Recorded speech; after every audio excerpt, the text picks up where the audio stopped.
Ensuite, le temps passe. Le patient qui était sous bithérapie se retrouve sous monothérapie antiplaquettaire et c'est là que Paul intervient pour nous expliquer quelle prise en charge, sachant qu'il a choisi un quiz métaphysique pour mettre en perspective son sujet.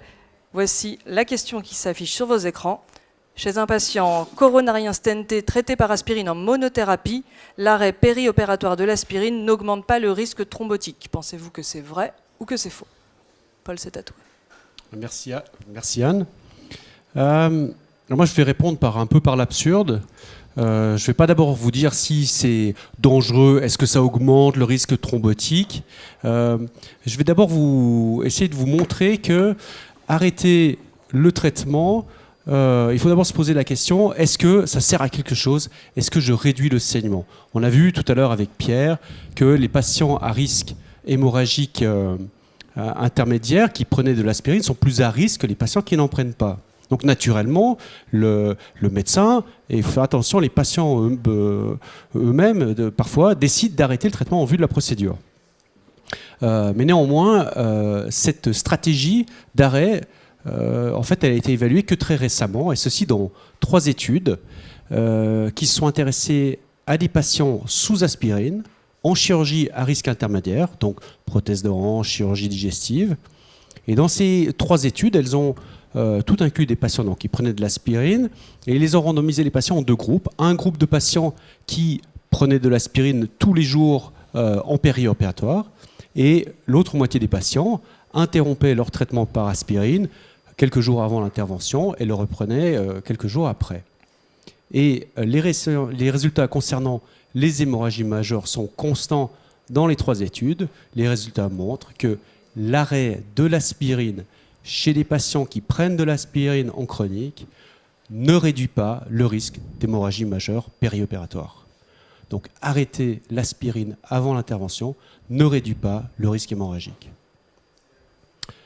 Donc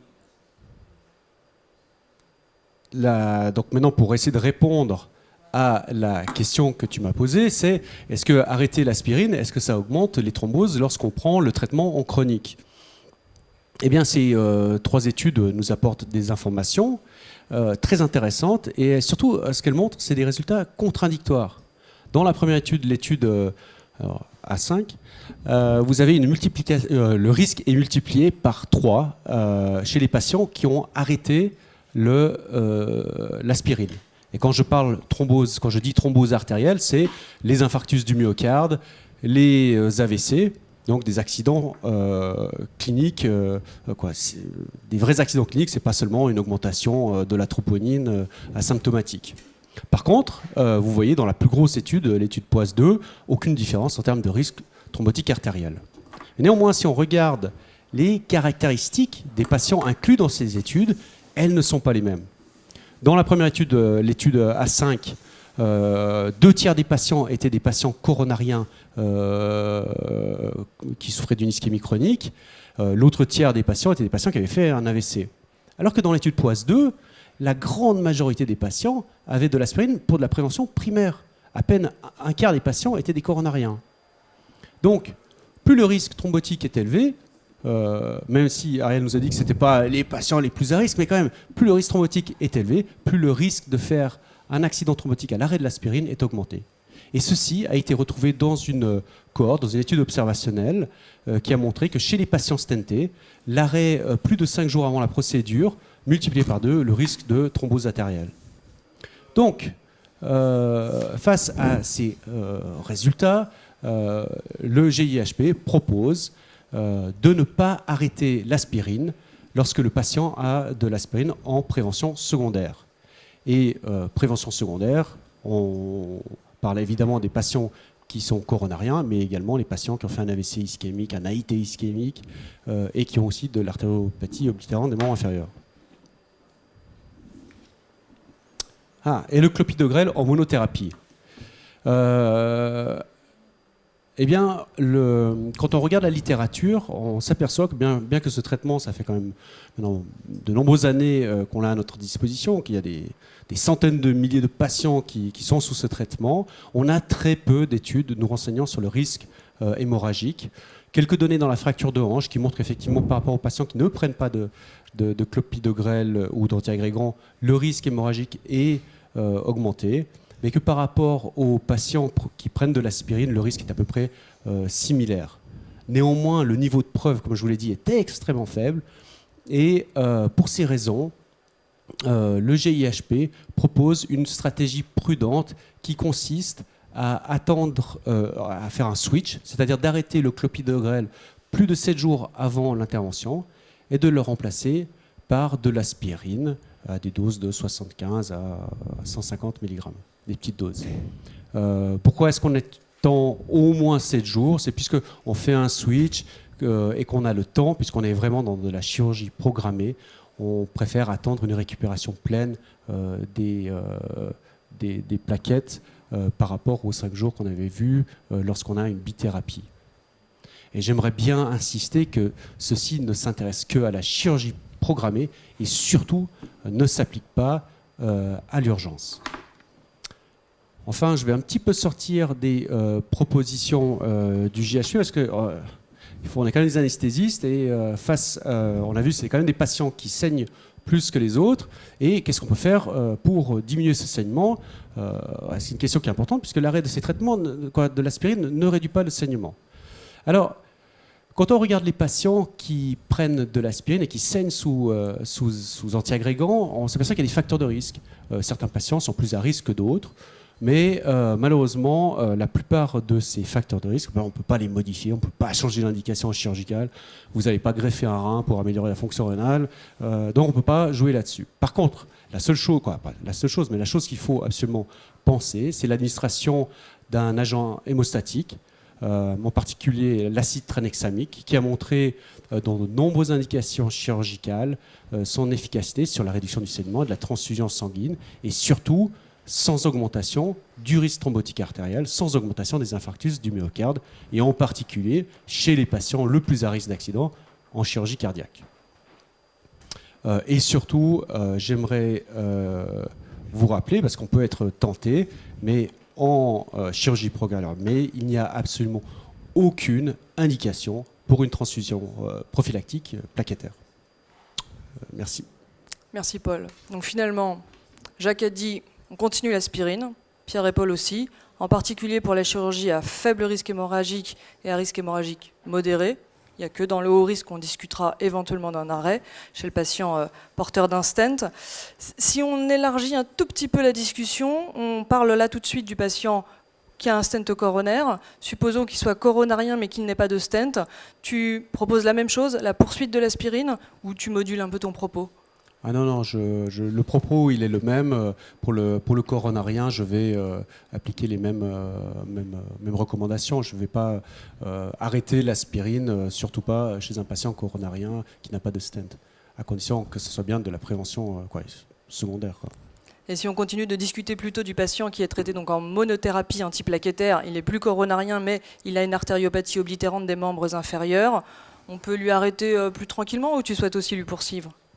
Alors, ça c'est une question un peu difficile parce qu'on a très peu de données. Pierre pourrait plus en parler puisqu'il a présenté une série observationnelle qu'il avait publiée maintenant quelques années, Pierre, et qui montrait chez des patients qui décrivaient justement des cas d'accidents artériels à l'arrêt, peu de temps après l'arrêt de la prise d'aspirine chez des patients qui souffraient d'artériopathie oblitérante des membres inférieurs. Alors après, moi, je ne suis pas un spécialiste de l'artériopathie des membres inférieurs, mais bon, quand même, ces patients, ils ont les artères bouchées au niveau des jambes, au niveau des coronaires. Ariel, tu pourrais nous dire, mais je pense que ça ne doit pas être tout frais. Justement, si je peux me permettre, au dernier congrès de l'American Heart, donc en novembre dernier, il y a 2 études qui ont été présentées. L'étude COMPASS avec le rivaroxaban, ça n'a rien à voir. Vous allez comprendre pourquoi je vous en parle. Et surtout l'étude Fourier avec un anti-PCSK9 en sus donc, du traitement par statine, donc ces fameux hypocholestérolémiants très puissants. Et ce n'est pas du tout pour ça que je vous dis ça, vous l'avez compris, c'est que le risque d'événements cardiovasculaires chez les patients artéritiques est très élevé. Et dans les données de registre REACH, comme dans ces 2 études, une avec le Rivaro et l'autre avec cette hypocholestérolémia, on va l'appeler comme cela, on s'est rendu compte que les patients ayant des artériopathies étaient à très haut risque. Et donc, ça nous a fait, nous, cardiologues, d'abord, ça nous a rendu un peu plus modeste ou moins immodeste que d'habitude.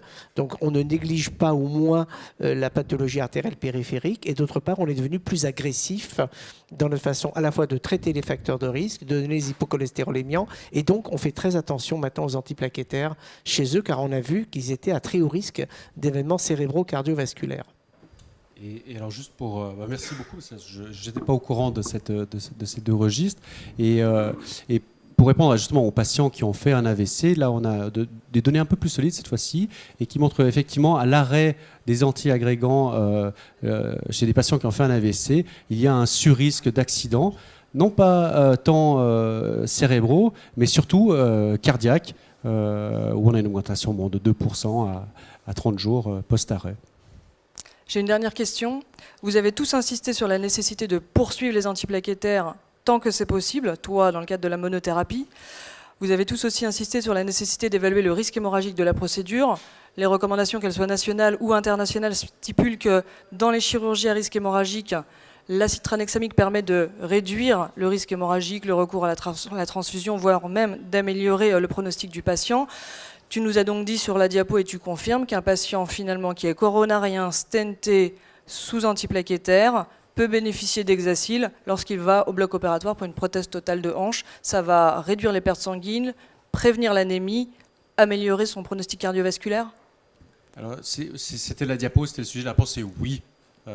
Parce que ça a été étudié dans de nombreux patients, et en particulier en chirurgie cardiaque, où on ne montre aucune augmentation du risque thrombotique artériel, voire même dans l'étude CRASH 2. Alors, les mécanismes physiopathes ne sont peut-être pas les mêmes, mais en tout cas, on avait observé une réduction des infarctus du myocarde chez les gens qui prenaient de l'Hexacil, de l'acide tranexamique, par rapport au groupe placebo. Donc oui, moi je donne de l'acide tranexamique chez les patients stentés sans arrière-pensée. Parfait. Cette session passionnante s'achève. Si on devait résumer, je dirais que Pierre a bien insisté sur la nécessité d'évaluer le risque hémorragique de la procédure et surtout le sur-risque qui est lié aux antiplaquettaires en classant les procédures en 3 groupes, à risque faible, à risque modéré ou à risque élevé, selon qu'elles peuvent être réalisées sous bithérapie, sous monothérapie ou sous aucune thérapie. Finalement, si j'ai bien compris, on peut réaliser quasiment toutes les procédures en poursuivant l'aspirine, à l'exception de la neurochirurgie et de quelques actes d'urologie. Thomas nous a expliqué les modalités d'arrêt des antiplaquettaires dans les situations rares où il faut les arrêter. J'ai compris qu'il fallait surtout utiliser l'expression dernière prise à et suivre la règle des 3, 5, 5, 7. Donc dernière prise d'aspirine à J-3 pour peu que J0 soit le jour de la procédure. Dernière prise de clopidogrel ou de ticagrelor à J-5. Dernière prise de prasugrel à J-7. Tout ça sans aucun relais, pas d'HBPM, pas d'AINS. Le monitorage se cherche encore une place, il va probablement la trouver en chirurgie semi-urgente ou urgente, mais pour aujourd'hui, il n'y a aucune place pour le monitorage en chirurgie programmée. Ariel, tu nous as expliqué que vous aviez fait de terribles progrès et que le risque thrombotique des stents avait considérablement diminué. La chirurgie peut être faite de façon plus précoce, mais c'est quand même surtout rien dans le premier mois. Dans un monde parfait à la fin de la bithérapie, et entre les deux, on voit avec vous pour que les métastases ne poussent pas trop, mais que quand même le patient ne fasse pas d'infarctus. Et Paul, pour finir, nous a rappelé que l'aspirine devait être poursuivie, continuée, pas arrêtée, que ce soit chez le patient porteur de stent coronaire, chez le patient coronarien sans stent, chez le patient artériopathe, chez le patient qui a des antécédents d'accidents vasculaires cérébraux. Je finirai juste par vous remercier tous les 4 de m'avoir tenu compagnie avec des topos aussi clairs que vous les avez faits, extrêmement didactiques et qui reposent sur les données de la littérature. Et je vous remercie, vous, pour avoir été aussi nombreux à nous écouter, pour avoir posé tant de questions. Malheureusement, nous n'avons pas pu répondre à toutes vos questions. Nous avons manqué le temps. Il faudra revenir. Merci beaucoup.